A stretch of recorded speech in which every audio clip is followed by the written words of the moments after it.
Coucou les créatifs, j'espère que vous allez bien. Aujourd'hui, on se retrouve pour une analyse des couleurs et ça part sur un défi initial qui est que mon frère m'a offert donc ces 6 couleurs de chez Winsor& Newton, couleurs magnifiques soit dit en passant, et qu'il m'a dit au cours d'une discussion, eh ben pourquoi pas faire une illustration à base de ces 6 couleurs, mais ni plus ni moins.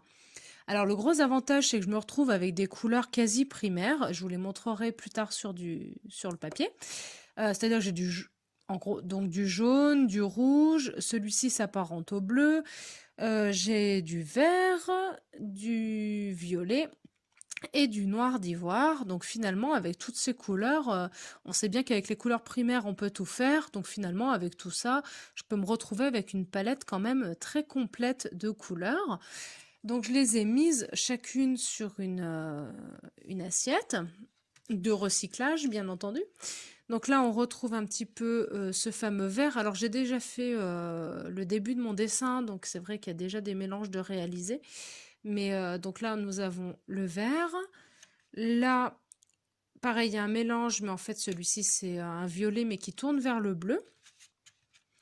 Le noir d'ivoire. Le violet. Le rouge et le jaune. Voilà. Et là, donc, on retrouve une teinte que j'ai mélangée pour essayer de faire une teinte de peau, parce que j'ai réalisé 2 personnages. Donc, on en reparlera après. Donc, au départ, quand j'ai reçu ces couleurs, et je vous invite à en faire de même quand vous recevez des couleurs, c'est-à-dire que je les ai testées pour voir ce que ça donnait. Donc là, on va les tester. Donc là, j'ai du jaune. Donc c'est le jaune de cadmium pâle, cadmium, je sais jamais trop bien y prononcer, qui est plutôt sympa, parce qu'il est moins violent que le jaune citron, et moins atténué que le jaune azo. Donc celui-ci, je pense que je vais souvent l'utiliser, parce que je déteste le jaune citron, comme je vous l'ai déjà dit dans d'autres vidéos. Là, on a le rouge sans cadmium. Donc je pense parce qu'ils ont dû considérer que c'était plutôt toxique comme produit. Donc on se retrouve sur un rouge orangé, presque marron, qui est plutôt sympa. Le violet de périlène.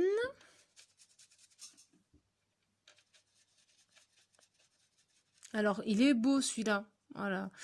C'est un violet, franchement... En fait, ces couleurs qu'il m'a offert, ça va être mes nouveaux chouchous, je pense, pour remplacer les autres. Alors c'est vrai que je tourne toujours avec la palette de chez Van Gogh, mais là, du coup, ils sont pas mal. Il y a pas mal de granulation, donc ça peut avoir un intérêt pour donner de la texture lorsque l'on peint. Le noir d'ivoire, je l'avais déjà, alors chez je sais plus qui. Je saurais pas dire exactement. C'est un noir qui est plutôt chaud. Moi, je l'aime bien. Donc celui-là, bah, je l'utilisais déjà, je vais continuer de l'utiliser. Le bleu, alors j'essaie de prendre là où j'ai pas fait déjà de mélange. Enfin, le bleu. C'est un violet. Le nom exact, c'est violet outre-mer. Et c'est vrai qu'on retrouve bien cette tonalité bleutée. Donc c'est un violet. Alors c'est marrant parce que quand il sort du tube, hop, il est hyper foncé. Et c'est vrai que par contre, une fois qu'il est sur papier, et ben en fait, il est vraiment ressemblant à la présentation du tube. Donc voilà. Et le petit dernier, pareil, je l'adore. En fait, je suis amoureuse des couleurs qu'il m'a offert. Il m'en offre souvent. Hein, toutes les années, il m'offre des nouvelles couleurs. Et là, franchement, cette palette, mais regardez-moi ça, comme c'est beau, comme c'est vif. J'adore. Je suis amoureuse. Voilà, ça y est. Je suis amoureuse d'une feuille de papier. Mais c'est possible. Et quand j'ai vu ça, je me suis dit: «Mais grave, je peux en faire quelque chose». Elles s'harmonisent bien entre elles, elles sont pas ni trop vives, ni trop atténuées. Bon, le noir, à voir comment je l'utilise, mais en tout cas, les autres, elles se mélangent trop bien. Et pour l'image donc que je vais vous montrer que j'ai commencé, voilà. Alors vous reconnaîtrez peut-être le modèle de départ, mais du coup je trouvais que pour la couleur de cheveux, donc là c'est vraiment la première couche, hein, j'ai encore rien fait dessus, j'ai juste posé les bases des couleurs et je trouve qu'en fait ces couleurs elles allaient trop bien avec. Donc on retrouve là le vert, je vous ai pas dit le nom, vert Windsor, nuance bleue. Et en fait, c'est un vert turquoise, enfin, il est superbe. C'est un vert océan, c'est un vert lagon même, j'ai envie de dire. On se croirait dans les Antilles ou je ne sais où. Il contraste tellement avec les autres. Enfin, je trouve qu'il les met en valeur. C'est superbe. Donc voilà. Donc après, l'idée, ce sera quand même de mettre du volume et tout ça. Mais on en reparlera. Je reviens tout de suite.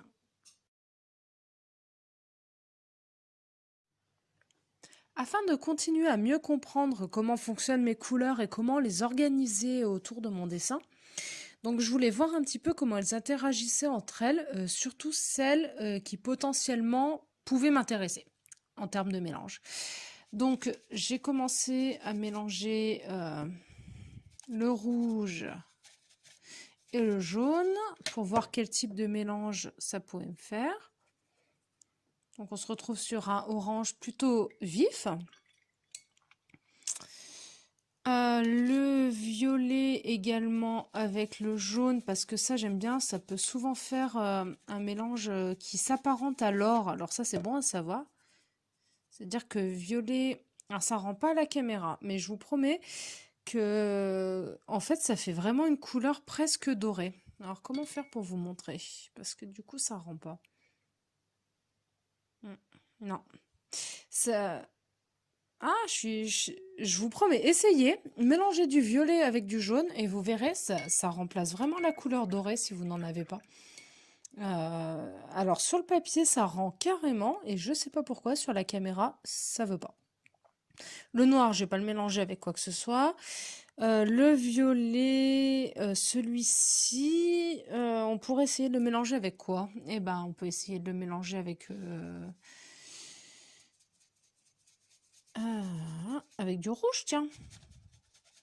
Allez, violet et rouge. Et ben on retrouve un petit peu des similitudes avec celui-ci, mais en plus rosé, plus sympa. Enfin, c'est pas qu'il est plus sympa, c'est qu'il est différent. Et le vert, j'ai bien envie quand même de le tenter avec du jaune. Parce que c'est un vert hyper vif et je me demande ce que ça peut faire. Oh, ah ça c'est pas mal ça. Ah là, on a une couleur qui est vraiment vive et qui est vraiment sympa. Après, mon téléphone accentue un petit peu la saturation, je pense. Mais honnêtement, ça permet déjà d'avoir un peu une idée des couleurs que ça peut donner et de voir comment on peut jouer. Je crois que je vous avais pas montré. Ça peut être intéressant, en fait, pour les couleurs de peau. Alors, je reviens sur mon dessin que j'ai commencé. Hop, on va pousser tout ce monde. Pardon. Pardon, messieurs, dames, il y a trop de monde au mètre carré. Hop là. Alors, pour les couleurs de peau, voilà. Pour les couleurs de peau, pour obtenir un petit peu cette teinte qui est une sorte de marron rosé très clair, en fait, ce que j'ai vu et ce que moi je fais, c'est que je mélange donc du jaune. Bon, maintenant que j'ai fait plein de mélanges, bon, c'est pas grave. Du jaune, du rouge, ça fait une sorte de orange. Voilà, un orange beaucoup trop vif pour être accepté pour une teinte de peau. Et j'y rajoute du bleu pour un peu le ternir. Non. Et suivant en fait les couleurs de peau qu'on veut faire, donc si c'est plus rosé, plus jaune, plus marron, du coup en fait on peut nuancer au niveau des couleurs primaires qu'on rajoute. Alors là, on voit bien la différence. Oui, mais non, sur la caméra, ça rend pas toujours pas pareil. Mais en gros, vous n'allez pas le voir, mais celle-ci est beaucoup plus jaune que celle-ci. À la caméra, ça fait deux rouges, un rouge rose et un rouge orange. Sauf qu'en vrai, en fait, là, c'est un jaune ocre et un rouge marron. Voilà. Hop, on va essayer de voir si ça rend plus sur le papier, si ça vous repère mieux. C'est compliqué, hein, la caméra déforme vraiment les... C'est compliqué pour vous montrer.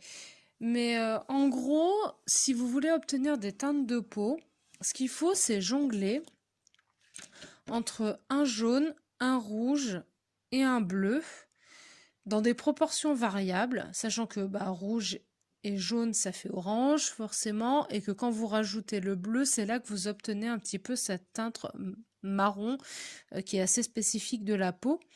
Mais voilà, après tout dépend les teintes de peau que vous souhaitez obtenir. Soit vous mettrez un peu plus de jaune, soit un peu plus de rouge, soit un petit peu plus de bleu en nuançant. Et ça vous permettra de tourner autour de ça et de faire également les ombres.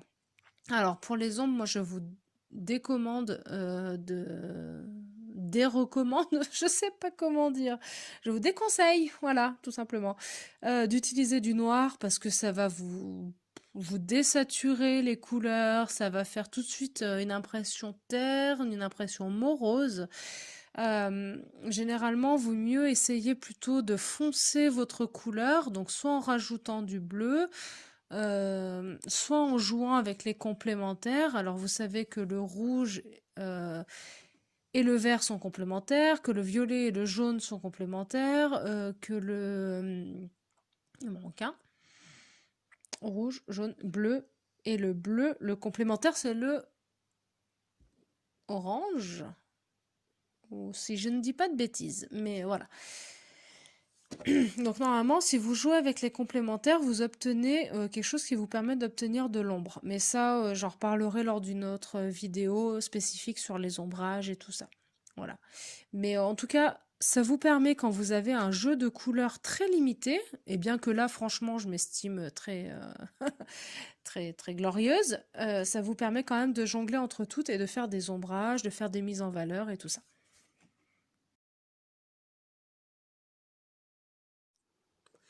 Et donc pour terminer, j'ai rajouté, comme je le disais précédemment, des ombres, en utilisant en fait, la couleur complémentaire afin d'amener quand même du relief et de garder une certaine cohérence. Ce qui en plus m'arrangeait bien parce que pour le coup, sur le jaune, j'ai donc mis un peu de violet, dans mon jaune, ce qui m'a fait une espèce d'ocre un peu, comme je vous disais, un peu or, et ça m'a amené un petit peu de contraste au niveau des plis. J'ai rajouté, mais là, vu que la teinte de base c'était le noir, j'ai rajouté du noir aux endroits où je voulais faire du relief. Et j'ai utilisé le même mélange que pour le drapé pour faire les zones d'ombre aussi au niveau du visage. Donc plus ou moins dilué en fonction des endroits pour pas que ça choque non plus. Mais ce qui permet quand même d'avoir une teinte qui est plutôt similaire sur à peu près tout le dessin.